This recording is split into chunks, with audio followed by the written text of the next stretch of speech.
But boy, it has been almost a year, and let's look where our country is. Unemployment at record lows. The Dow is soaring. You've got higher labor participation rates. You've got consumer confidence up. He's taking care of our military, and he's taking care of our veterans, and it's just gonna get better. It is my great honor and privilege to introduce to you New York's own President of the United States of America, Donald J. Trump.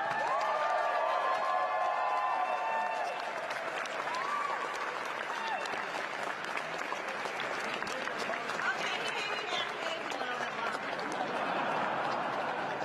So that was a good prep. Are we ready? We'll do that again in a minute. So it's been a thrill to be here. How many of you have enjoyed watching your own go to the White House? So I'll tell you from an RNC perspective, we're getting ready for 2018. Are you ready for 2018? We've got some congressional seats right here in New York City that we've got to keep. We have to keep these majorities.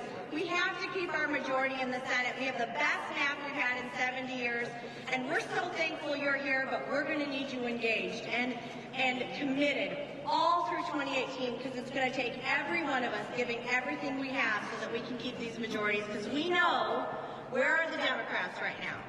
Resist, obstruct. Let's resist even if it means better things for the American people. Let's obstruct even if it means better jobs and higher wages and helping the middle class of this country. Let's obstruct just because we don't like the Republican Party or we don't want to work with this president. Is that a winning vision for this country? No. Republicans are working hard. They're fighting every day. They have heard from the American people that they want to see things get done in Washington. So we've seen record deregulation. You've seen them focus on expanding our energy policy. You've seen them expand the military. You've seen them take care of our veterans. And you saw them just last night pass historic tax reform through the Senate, something we haven't done since Ronald Reagan.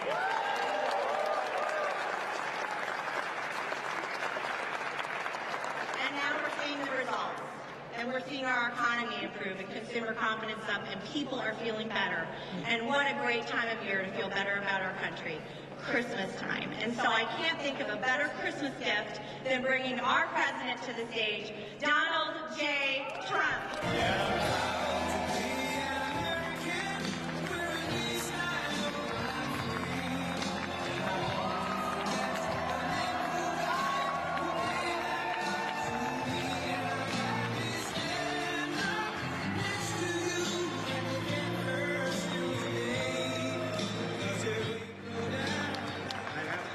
First of all, you have done such an incredible job at the RNC.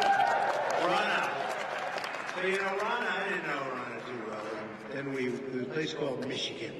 Hadn't been won in many, many, many years, right?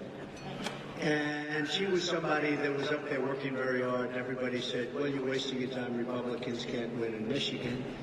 And all of a sudden, those numbers came in that night, and they said, Donald Trump wins Michigan. And I said, who the hell was that girl? I said, who is that person? Who is that woman that did the job? And Ronna, so we took Ronna and we said, you want to come down and run the RNC? And tell them, how have we done on the fundraising front? We have broken, because of him and because of you, we have broken every record in the history of the RNC post-presidential, over $120 million.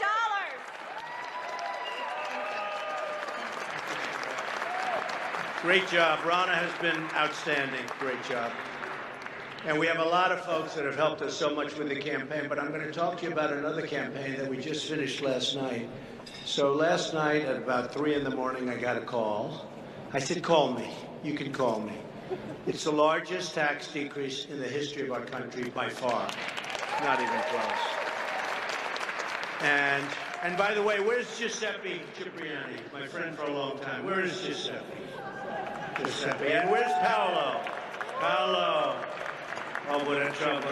You guys are in trouble. You guys, look at that table. That's a rough table I have. Democrats, my friends at that table. But I want to thank you. Great job, Giuseppe. Paolo, great job. Fantastic. Thank you very much. This is really incredible. So last night we passed, in the history of the country, the largest tax cuts and reform. And, you know, when we first went into this deal, I said, it's tax reform, because for years, not since Ronald Reagan has anything even come close, they haven't passed it. They couldn't pass it. They couldn't get the votes. And for years, I said, I wonder why they use the word reform. Because nobody knows what reform is. Reform could mean your taxes are going up. And I said to my guys, I called everybody in. We had a meeting. Senators, Congress, everybody. I said, we have to use the word tax cuts. Now, if you want to throw reform, you can say tax cuts and reform. But you have to use the word cut, because people don't know what reform means. Reform could mean your taxes going up. In fact, a lot of people thought that. So for years, 30 years, 31 years, they've been using the word reform. So we use the word tax cuts. And last night, out of 52 Republican senators, 51 voted. And we ended up doing it, and we didn't need our great vice president to break the tie, Mike. We didn't need Mike. We didn't need anything. We voted. The Democrats left before the vote was even, somebody said started. Somebody said before it was over. I don't even care. But we got no Democrat help, and I think that's going to cost them very big in the election, because basically they voted against tax cuts. And I don't think politically it's good to vote against tax cuts. But what we're doing is, if you look at it, we're going to grow the country. We're going to grow jobs. We're going to be growing everything. We have companies now that are pouring back into our country, even before this. We've just set records in so many different ways. We've set records with every conceivable, you know, if you look at it, consumer confidence at a 17-year high, and I think it's an all-time high, consumer confidence. Business confidence, all-time high. Everything is like at an all-time high, including the big one. It's called the stock market, at an all-time high. So I was backstage taking pictures with people far greater than my business people. I love my business people, but these are what they're called law enforcement people. Okay, do we concede business? All my business. And one great gentleman came up and he said, "Sir, I want to thank you." I said, "What did I do for you?" He said, "My 401k is up 40%. And I never thought of it. You know, I tell you, he gave me one of the great campaign lines. It's called, "How is your 401k doing?" Because I can say this, if the Dems won the election, in my opinion, and I feel strongly about this, the numbers right now, we hit record highs every day. I think we had 66 times now where we've hit a record high since the election. 66 times. 66. But if the Dems won, and by the way, wasn't it like 306 to 223? That's a big, right, Howard? That's a big difference. 220.